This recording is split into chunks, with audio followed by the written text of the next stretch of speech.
Chodźcie, zobaczymy, co tutaj mają. Poland Spring. Jaka beka, polska woda, ty. Wejdę zobaczyć. Leśne Skarby, założone w 84. No pozdrawiamy założycieli. No za to naprawdę szacunek na osiedlu. Gdzie to jest zrobione? Białystok. Apteka funkcjonuje od 2011 roku, a w Csadach jestem od 89 roku.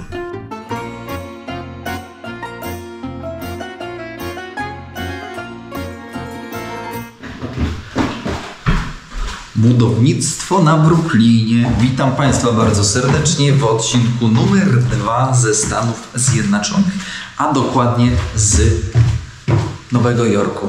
Proszę. Skrzynka pocztowa, paczki leżą. Jak komuś coś potrzebne, to proszę brać. Nie no, oczywiście żartuję, ale te wizjery są takie kozackie, no takie, powiedziałbym, dziwne. Skrzynka pocztowa z rzęsami, 6C. Słuchajcie, kierujemy się na polską dzielnicę. Jestem jej przeciekawy. Kierujemy się na Greenpoint. Wczoraj w nocy tutaj wleciałem. Powiem wam, że się trochę zagubiłem w terenie. No i mamy Hasydów już tam troszkę dalej. Idziemy zwiedzać. Gęsto tutaj, koszep na froncie budynków. Moi drodzy, pamiętajcie o zostawieniu śladu węglowego na kanale, łapeczka, komentarz i rzecz jasna poczta sandałowa. Idziemy zwiedzać.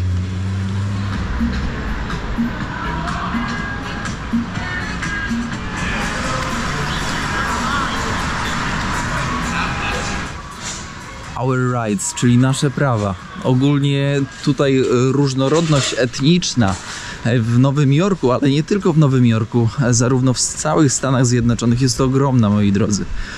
To jest mieszanka nie do opisania. Nowy Jork, największe miasto w Stanach Zjednoczonych. 8,5 miliona mieszkańców. My jednak jesteśmy na dzielnicy, która nazywa się Bronxem. Jest to jedna z 5 dzielnic w Nowym Jorku.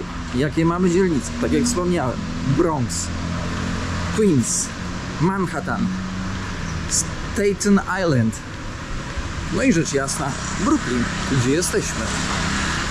Szukamy polskości. Ty, na dole metro. Patrzcie, jakie fury. Chevrolet.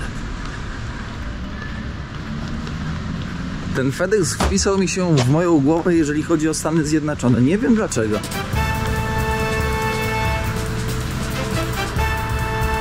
I te drabinki, które są na froncie, to jest niesamowite, wiesz. Chcesz do ziomka jakiegoś pójść i możesz po balkonach normalnie się przebić. To chyba są jakieś wyjścia awaryjne, tak? Tak przynajmniej mi się wydaje. Zobaczcie, no dosłownie po prostu jak z filmu. Zanim dojdę jeszcze na Greenpoint, no to trzeba jeszcze przesandałować kawałeczek.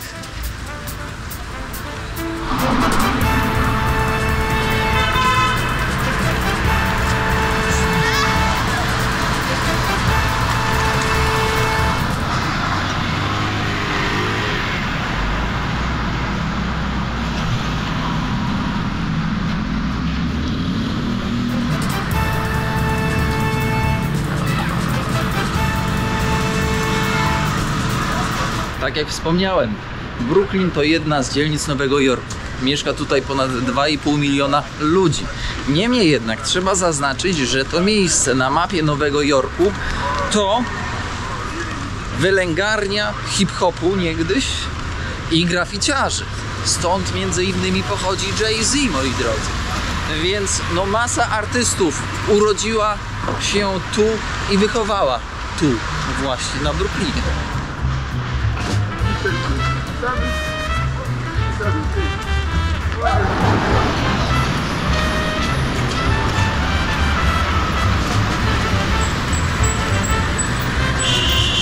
Siedzę pod Starbucksem i sprawdzam, jaką mają tutaj ogólnie szybkość internetu, ale szybkość nie powala, jest bardzo słaba i przyznam szczerze, że niby Nowy Jork, ale chyba będzie dobrze, jeżeli chodzi o upload Kurczę, już myślałem, że będzie źle. 23 MB wysyłanie, więc nie jest aż tak źle, no trochę spadło.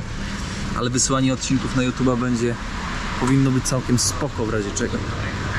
Elo, przyjdę do was. Tutaj jest tak duża mieszanka etniczna i wczoraj rozwalił mnie Hindus, który siedział obok mnie, bo on pyta się, a co ty pierwszy raz do Nowego Jorku? Ja mówię, no pierwszy raz do Nowego Jorku. On mówi, ja pytam go, a ty też pierwszy raz? On mówi, z taką dumą, mówi, nie człowiek, przecież ja kurde, ja mieszkam w Nowym Jorku, gościu. Gliny amerykańskie takim Chevroletem, to i ja mógłbym się troszkę pobujać. Tutaj chyba wejście do tego, do metra. Mam bilet, 7 dni mogę się tutaj bujać po Nowym Jorku. 40 dolców prawie.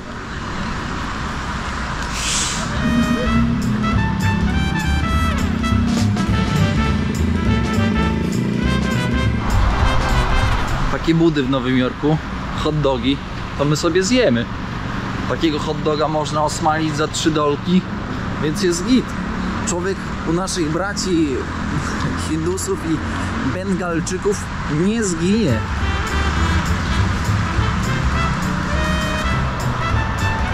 Powiem wam, że poszwędać się tylko i wyłącznie po Nowym Jorku to też jest w ogóle zarąbista sprawa, nie zagłębiając się głębiej w różne topiki, w różne tematy. Tylko po prostu pochodzić, popatrzeć, nie? Zobaczyć taki inny świat, taki wielki świat.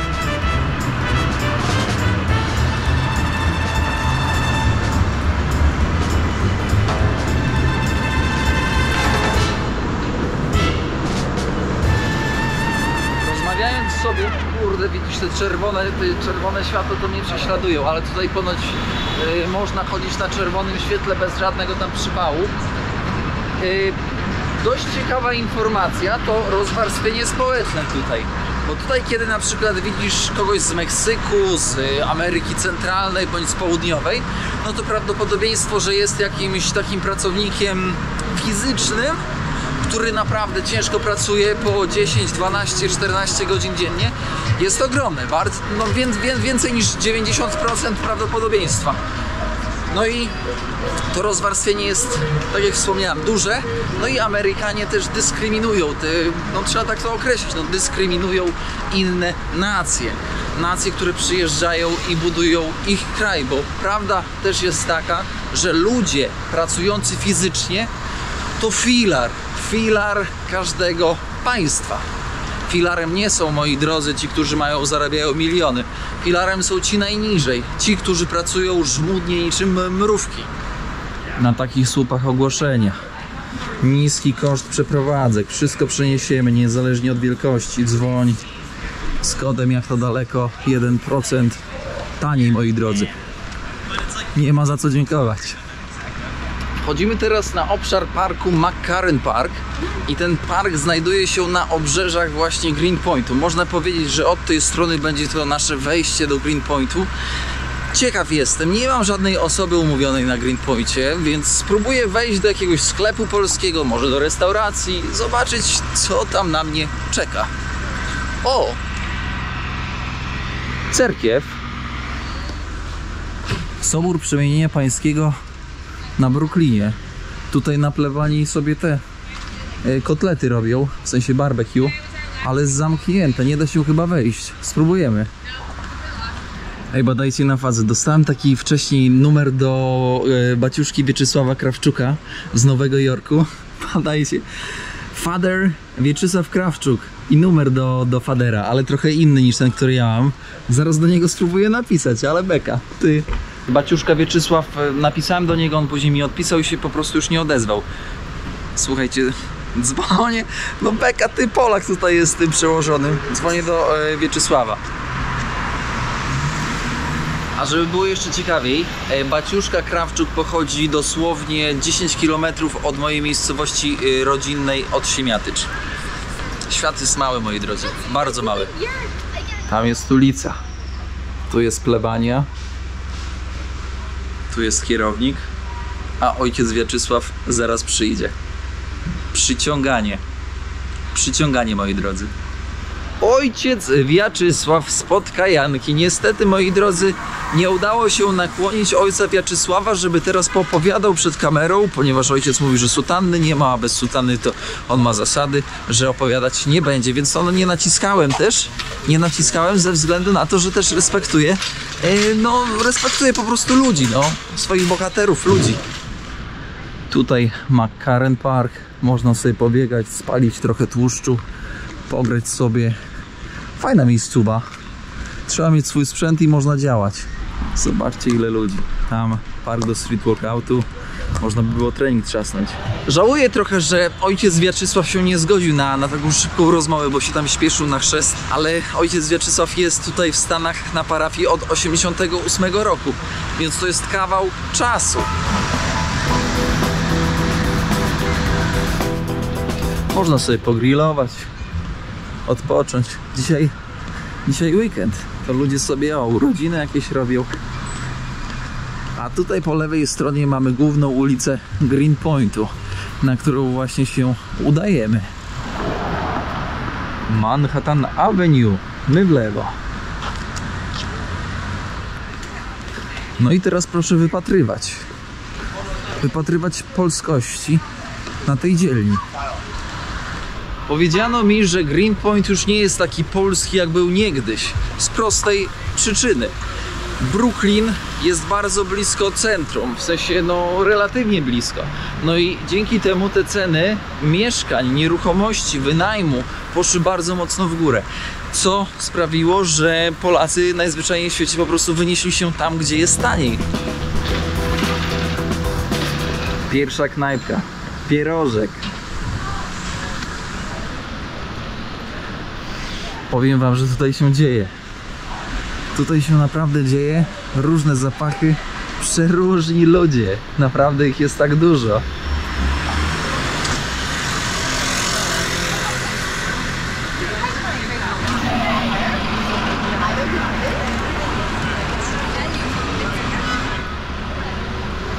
Greenpoint Wine and Liquors, czyli jakoś tak. Jak się tak chodzi, moi drodzy, to można zauważyć, że zrobiła się na Greenpoincie mieszanka chińsko, indyjsko, afroamerykańska, no i rzecz jasna polska.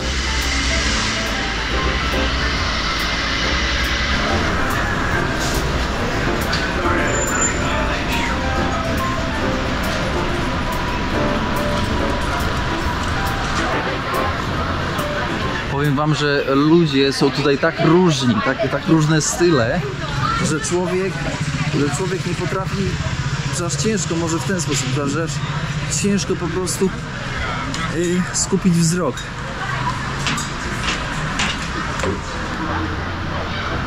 European Grocery, czyli sklep spożywczy z europejskimi specjałami, ale jest polski food, to idziemy. O kurde, ten od Tesli, ten Cybertruck. Chodźcie, zobaczymy, co tutaj mają. Poland Spring. Jaka beka, polska woda, ty. Wejdę zobaczyć. Hello. Nałęczowianka. Polska woda. Piwniczanka. Proszę bardzo, 10 dolców za 6 wód. Żywiec Zdrój. Powiem wam, że tutaj większy wybór niż w butelkach jest po $3. Dzień dobry. W przeciętnym sklepie. Kurczę, proszę bardzo, wszystko jest. Kubusie, nie kubusie. Soki z brzozy. Sok z aloesem. Kurczę. Proszę, nawet borowiki suszone. Ale masz wszystko dostaniesz, to wiesz, więcej rzeczy niż w polskich sklepach. Niż polskich, tak, ty bardziej właśnie tak polsko. No, trzymaj się, cześć. Tutaj pan powiedział, że te ogórki są najlepsze. Polski smak. Niesamowite. Zobaczcie, podchodzę tutaj dalej. Krakowia, Kartuskie. Polonaize. Nie, piękne. To jest niesamowite, słuchajcie. Papryka konserwowa. Fajne. Ja wiem, że nie ma co się tym jarać, tak, ale jak popatrzycie, jaka to jest odległość, to już robi to ogromne wrażenie. że takie rzeczy po prostu tutaj docierają kontenerowcami, najprawdopodobniej, no bo kto by, wiecie, wysyłał, nie wiem, michaszki za $3, czyli jakieś tam 12 zł. Kto by wysyłał to, wiecie, samolotem. Ja mam czasami nawet wrażenie, że... A masz wrażenie, że tutaj taniej jest niż w Polsce? Ty, mam takie wrażenie, że na przykład takie nie wiem, że to jest tańsze, $3. Wiesz, ja tak nie patrzę, bo ja cen w Polsce za bardzo nie znam, nie? Długo tutaj już siedzisz? Nie, długo to znam, ale w sumie latam tutaj od 20 lat, nie? O kurczę. Od 20 lat, także ja, wiesz, trochę inaczej porównuję, nie? Bo to ja... dolar do złotówki to jest równość, nie? Wiesz, bo 1 do 1. 1 do 1, to ja nawet się nie przeliczasz. Przeliczyć, nie? Bo to... No, kurczę. No dobra, no. A jest, mówię, tutaj spożywka, tak? Dużo? Mój tutaj kolega właśnie mówi, że nie przeliczać. Żeby nie przeliczać. Nie ma co. Nie ma co przeliczać. Trzymaj się, na razie. Żeby nie przeliczać. No i coś w tym jest, tylko że kurde, no jak widzisz, jak masz walutę taką słabą jak złotówka, no to niestety, czy chcesz, czy nie chcesz, to przeliczasz. Proszę, burak, botwinka z jabłkami. No. Korsarz. Dawno korsarza nie widziałem, ale na pewno jeszcze jest. Nie no, powiem wam, no mistrzostwo świata, kurki. Leśne skarby, założone w 84. No pozdrawiamy założycieli. No za to naprawdę szacunek na osiedlu. Gdzie to jest zrobione?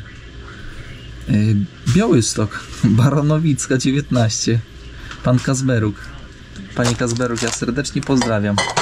Jak ktoś zna, to proszę pozdrowić pana Kazberuka, tego od grzybów. Ale komedia, ty. Eksportują. I ile takie kurki kosztują? $22. Nie, $20. To sporo, no. Za $20, no to nikt by w Polsce nie kupił. W sensie ja bym nie kupił, o tak. Nie będę za was tutaj się wypowiadać. Ale też jest, zobaczcie, coś tutaj rosyjskie, jakieś ukraińskie, dobra. Czy paprykarz jest. Śledzie. Oliwa. Kujawski, olej kujawski. Ty, no hit sezonu. I jeszcze ogólnie takie, wiecie, taka spożywka, która wymaga faktycznie, no, zachowania niższej temperatury. Przysmaki górskie, z mlekowity. Królewski, proszę. Do wyboru, do koloru. Herbatka z maliną. Przepraszam. Linka klasyczna. Dobra, wychodzimy. Dlaczego Polacy zaczęli osiedlać się na Greenpoincie? Z prostej przyczyny. Ponieważ było tutaj cała masa fabryk i zakładów produkcyjnych, gdzie mogli zdobyć pracę. A wiadomo, bez pracy nie ma kołaczy.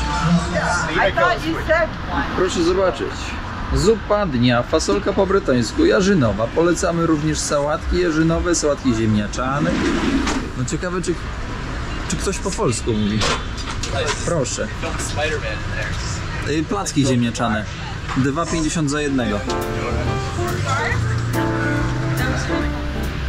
To jest świetny przykład tego, jak miesza się pizza. Rosyjsko-włoska pizza.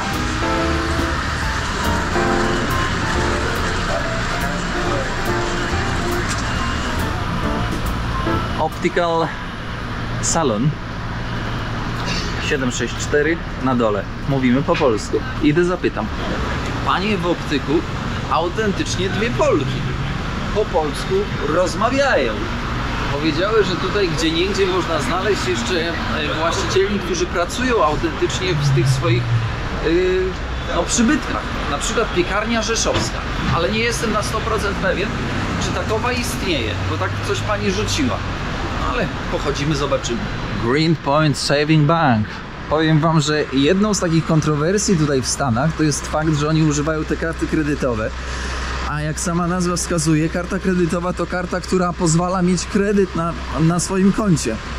No i jeżeli masz kredyt, no to kupujesz ponad stan, a w momencie, kiedy kupujesz ponad stan i zaciągasz kredyt automatycznie, no to rzecz jasna muszą być odsetki. Te odsetki niekiedy są na tyle wysokie, że są w stanie pogrążyć obywatela.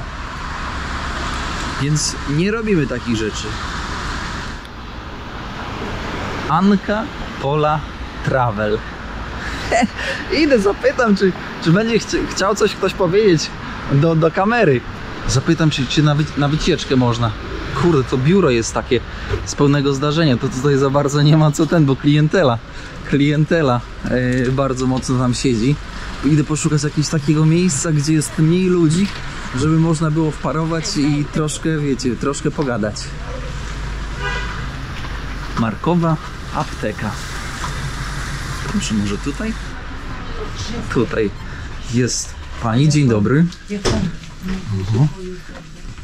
I tutaj mamy całego szefa. Pana Marka domniemam. Dzień dobry, Marek. Tak, Dzień dobry, Marek panie Marku. Panie Marku, od kiedy pan jest w Stanach i jak długo już funkcjonuje na rynku apteka?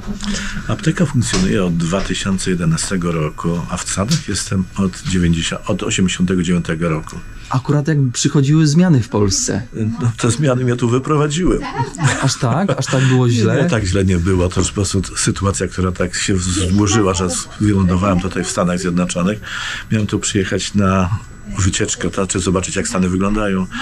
To siostra mi w tym bardzo pomogła. No, ale niestety poznałem tutaj, zakochałem się nie w Stanach, a w żonie, a żona nie chciała wyjeżdżać i została. Żona Polka? Żona Polka. O proszę. I jakie były wrażenia, kiedy pan przyjechał? Co pana tak zaszokowało? Zaszokowało mnie to, że z takiego kraju, jakiego ja przyjechałem, z kraju, gdzie były małe Fiaty i duże Fiaty, a tu przyjechałem do pięknych krążowników, które jeździły tymi ulicami.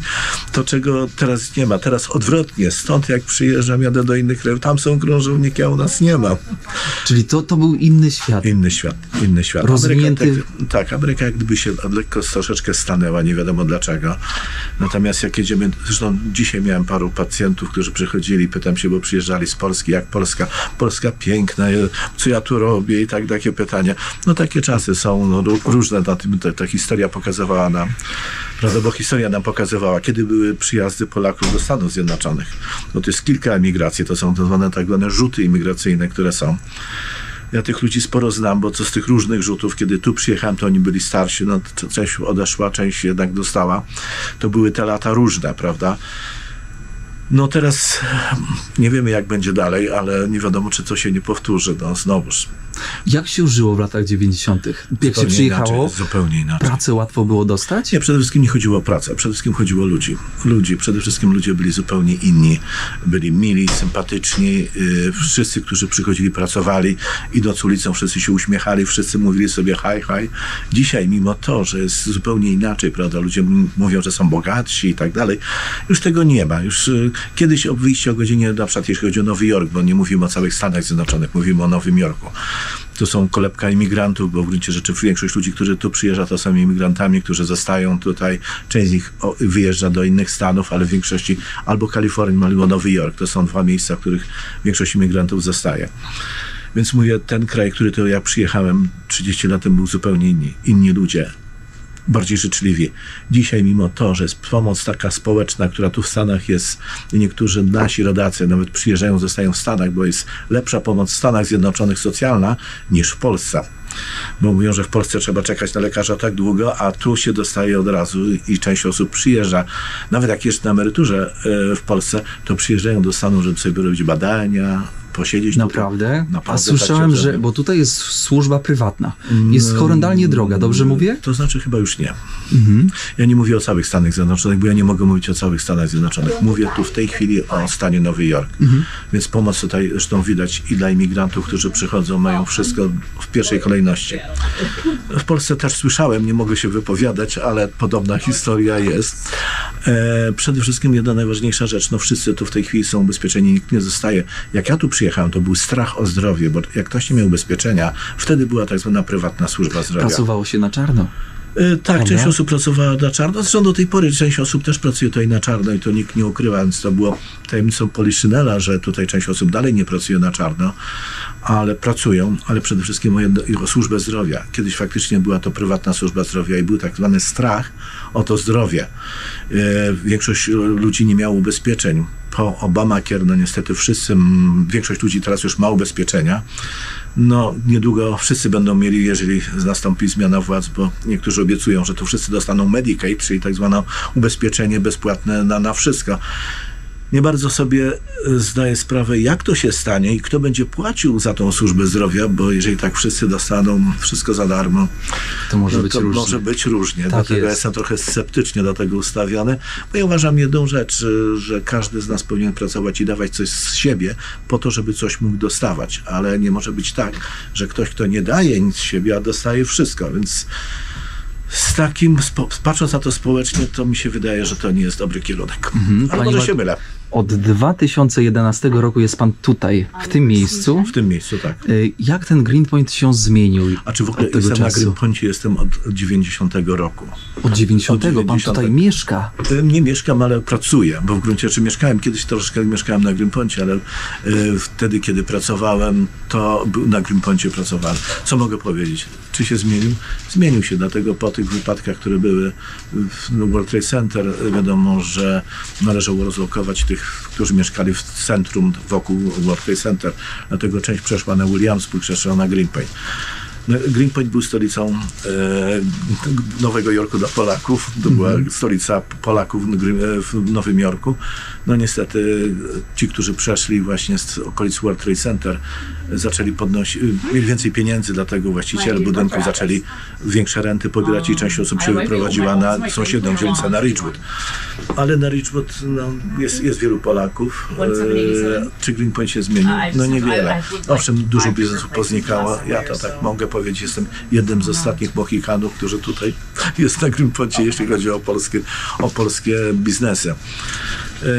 Czy się zmieniło? No Greenpoint niewiele się zmieniło, dlatego jak powiedziałem, jak ja przyjechałem z Polski, z małych kwiatów i dużych kwiatów do kraju, w którym A skąd pan przyjechał? Z jakiej miejscowości? z Lublina. Z Lublina. Moja strona, wschodnia. Wschodnie. Tak jest. No to były takie czasy trochę trudne. Wtedy pamiętaliśmy, z Lublina do Warszawy jechało się 3,5-4 godziny wtedy, kiedy ja wyjeżdżałem. Teraz potrzebujemy godzinę 15. Ostatnio właśnie tak jechaliśmy.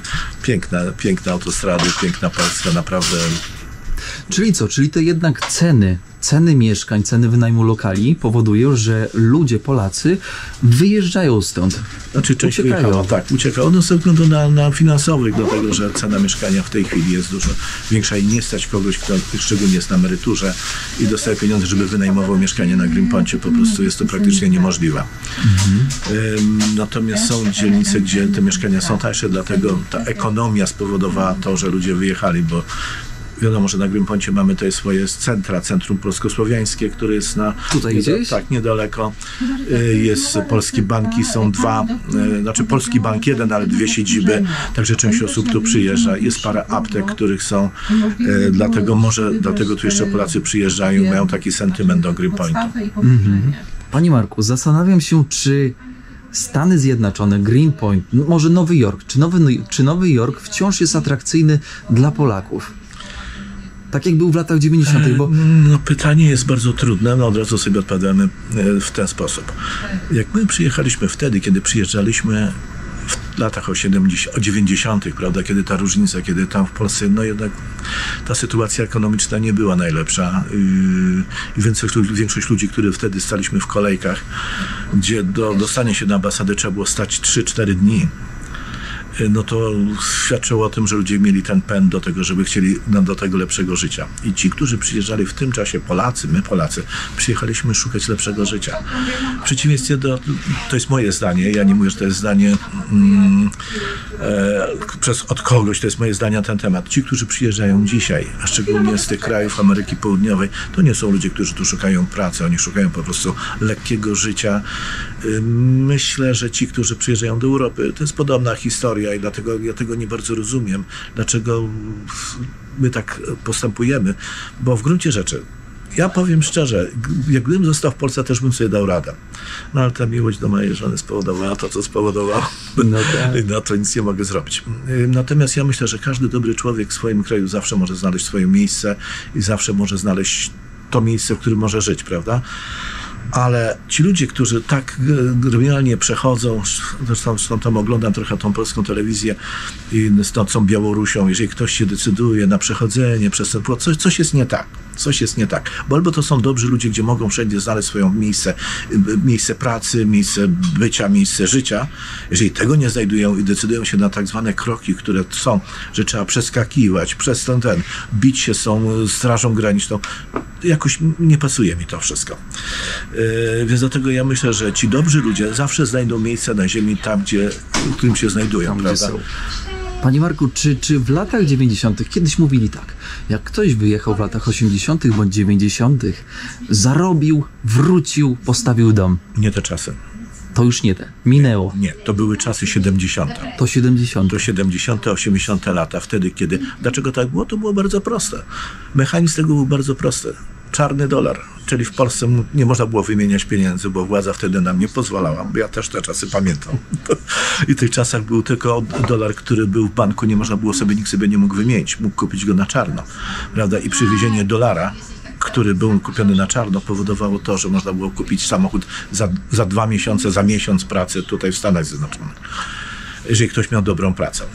Teraz się to dobra praca, hydraulik to była dobra praca. To zawsze jest dobra. To jest zawsze, czyli fach w ręku. Fach w ręku. Ja myślę, że te fachy w ręku, te, które są tak zwane fizyczne, będą dominowały, dlatego że w tej chwili się tak wiele pozmieniały. Nawet w tym przypadku to, co pan w tej chwili trzyma w swoim ręku.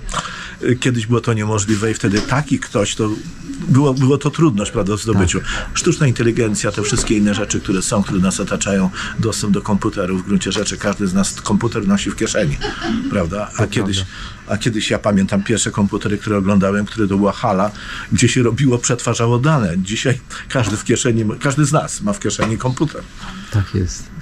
Panie Marku, jakie są może 2 problemy w Ameryce? Takie, które gdzieś tam się w życiu takim codziennym odbijają. Problemów jest cała masa, ale przede wszystkim jedna najważniejsza rzecz. Odejście od kapitalizmu to jest chyba takie zbyt bardzo socjalistyczne podejście do tego, za dużo socjalu tutaj jest i to nie idzie w dobrym kierunku. Zresztą nigdy nie szło. Czyli co, Ameryka staje się taka protekcjonalna dla obywatela? Zbyt mocno, dlatego że ta protekcjonalność do obywatela powoduje to, że obywatel nie czuje obowiązku do robienia czegoś w tym kraju, tylko oczekiwania, bo mu się należy. Jeżeli mi się należy, to dlaczego ja mam pracować?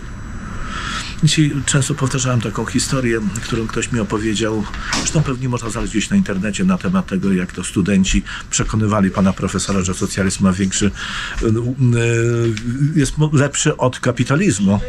Na temat tego, jak tam zdawali egzaminy, gdzie doszło do wniosku na końcu, że niestety kapitalizm jednak muszą być ludzie, którzy będą napędzali coś. Jeżeli będziemy wszyscy patrzyli na siebie, że nam się tylko należy, a nie chcemy pracować, nic z tego nigdy nie wynikało i nie wyniknie. Bo rozdawać jest prosto, tylko człowiek musi dążyć do czegoś. Ja w każdym razie taki jestem. Ja muszę dążyć do czegoś. Jeżeli ja zostaję i nic bym nie robił, to by z tego nigdy nic nie było. Dlatego... A jeszcze jakiś problem, który jest tak życiowy, taki życiowy? Życiowy problem polega na tym, że jak rozmawiam z moimi pacjentami, którzy tu przychodzą, to rozmawiamy sobie o jednej rzeczy. Pamiętają ten czas w Stanach Zjednoczonych, kiedy wychodząc na ulicę czuli się bezpiecznie. Kiedy wsiadali do subwayu, czuli się bezpiecznie.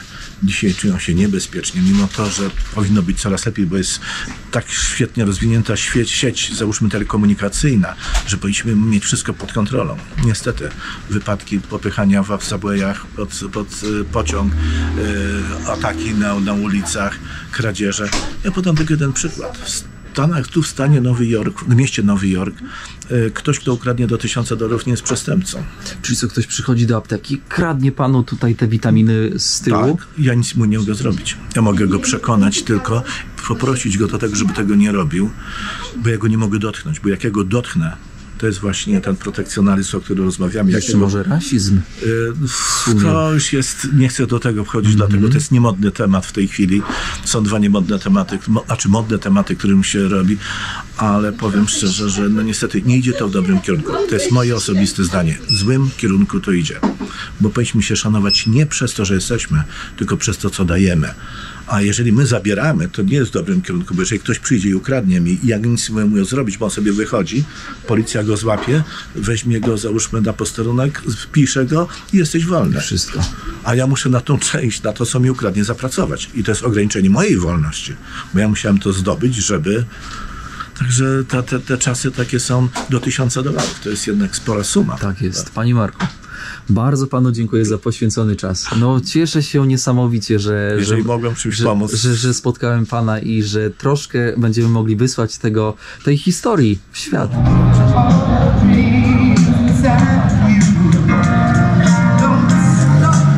Czy mocno się zmienił Greenpoint? Nie, niewiele. Naprawdę niewiele. Parę domów tutaj nowych powstało. Tak jak widzimy, mamy stare miasto. Stare miasto. Stary klimat, ale ludzie pouciekali. Ludzie pouciekali. Marek został. Marek został. Marek lubi. Marek, ale do Ciebie kiedyś kolejki do tej apteki się ustawiały, co w latach 90. Tak, wtedy był kapitalizm.